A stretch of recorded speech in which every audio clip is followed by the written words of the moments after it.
পশ্চিম মেদিনীপুর জেলার চন্দ্রকোনা থানার পলাশচাবড়ি নিগমানন্দ উচ্চ বিদ্যালয়ের পলাশচাবড়ি বাজারের জনবহুল এলাকায় এই স্কুলের ভেতরে একের পর এক তালা ভেঙে প্রায় 1.5 লক্ষ টাকা চুরির ঘটনায় চাঞ্চল্য এলাকা জুড়ে। ঘটনা প্রসঙ্গে স্কুলের টিআইসি অর্থাৎ টিচার ইনচার্জ গণেশ চন্দ্র লেট জানান, স্কুলে এসে তিনি দেখেন তার রুম খোলা। তা নিয়ে গ্রুপ ডি কর্মীকে ফোনে জিজ্ঞাসা করলে সেও স্কুলে আসেনি। এই নিয়ে সন্দেহ হয় পুলিশে খবর দেওয়া হয় এবং পুলিশ ঘটনা তদন্ত শুরু করেছে। হ্যাঁ, আজকে আমাদের স্কুলে খেলা ছিল, 10টায় বাচ্চাদের টাইম দেওয়া হয়েছিল। দিয়ে তারপর আমি তো 9টা ওই 9:30 দিকে ঢুকেছি। এসে দেখি আমার রুমটা তালাটা গেটটা খোলা আছে। আমি গেটটা খুলে ঢুকে গেলাম। মানে যেহেতু আমাদের খেলা আছে, আমাদের গ্রুপ ডি দুঃখীরাম হেমব্রম সে হয়তো এসে গেটটা খুলে দিয়েছে, সেই মতো ঢুকে গেছে। ঢুকে দিচ্ছি পাশে আলমারিটা, বাঁ দিকে আলমারিটা খোলা। দিয়ে বাকি সব দেখলাম সব ঠিক আছে। দিয়ে আমি দুঃখীরামকে ফোন করলাম যে দাদা তুমি কোথায়? দিয়ে বলছে আমি মাঠে আছি, এই বাড়ি থেকে বেরোচ্ছি। তখন আমার বাড়ি থেকে বেরোচ্ছি, তাহলে অফিসটা খুললো কে? দিয়ে আরেকজন আমাদের সবসময় জন্য দেখাশোনা করে বুবলান বলে ছেলে, তাকে ডাকলাম ফোন করে যে দেখো এখানে অফিসটা খুললো কে? সে বলে স্যার আমি তো খুলিনি, আমার চাবি থাকে না। তিনি আরও জানান, তার রুমে একাধিক আলমারির তালা ভাঙা। আলমারিতে সরস্বতী পুজো, স্কুলের কিছু পরিকাঠামো উন্নয়নের কাজ চলছে, তার জন্য পেমেন্টের নগদ টাকা রাখা ছিল। এই বিষয়ে স্কুলের কোষাধ্যক্ষ সুভাষিস গোস্বামী জানিয়েছেন, সরস্বতী পুজোর টাকা, ভোকেশনাল ফর্ম বিক্রির টাকা, মিড ডে মিলের টাকা সহ 1.5 লক্ষ টাকা ছিল, তা চুরি হয়ে গিয়েছে। রাতের অন্ধকারে স্কুলের টিচার ইনচার্জের রুমে তালা ভেঙে ভেতরে থাকা 6টি আলমারির তালা ভেঙে তছনছ।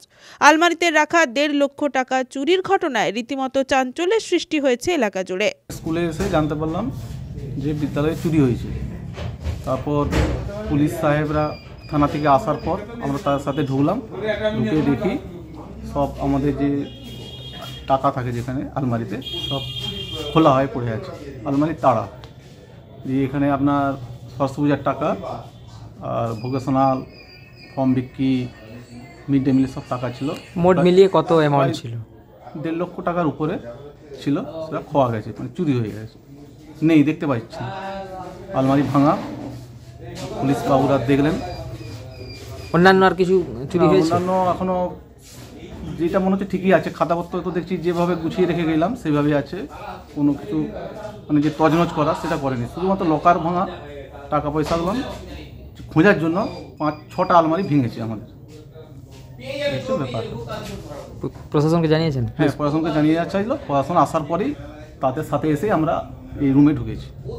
এর ফলে বিপাকে পড়েছে স্কুল কর্তৃপক্ষ। পুলিশ তদন্ত করে ঘটনা দ্রুত কিনারা করুক, এমনটাই চাইছেন স্কুল কর্তৃপক্ষ থেকে সকলেই। খোয়া গেছে বলতে আপাতত যেটা দেখতে পাচ্ছি, আমরা দেখিনি, কাগজপাতি যেমন তেমনই আছে বলে মনে হচ্ছে। টাকা আমাদের সরস্বতী পুজোর সামনে পুজো, জিনিসপত্র কেনার জন্য আমাদের টাকা ওই 1,84,000 টাকা, 84,000 টাকা মতো ছিল।